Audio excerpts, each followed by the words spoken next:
गोटे दुकानर उपर महलारे पाइप काम चलीथिला। एही समयरे असावधानता कारणरू घटिला बड़ अघटन। दुकान उपर दे जाइथिबा 11 केभी विद्युत तार संस्पर्शरे आसी भयंकर भावे जली जाइछन्ति जने श्रमिक। तेणु तांको स्थानीय लोक माने अति गुरुतर अवस्था उद्धार करी आम्बुलेंस जुगे मेडिकल को पठाइछन्ति। एपरी घटना घटिछि Baleshwar सहरर ITI छकरू central school पटकू जाइथिबा रास्तारे।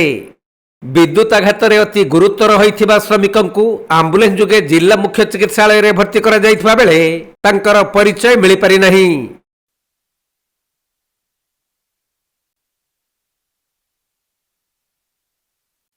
Baleshwar Prasenjit सेठी रिपोर्ट, कोणार्क लाइव।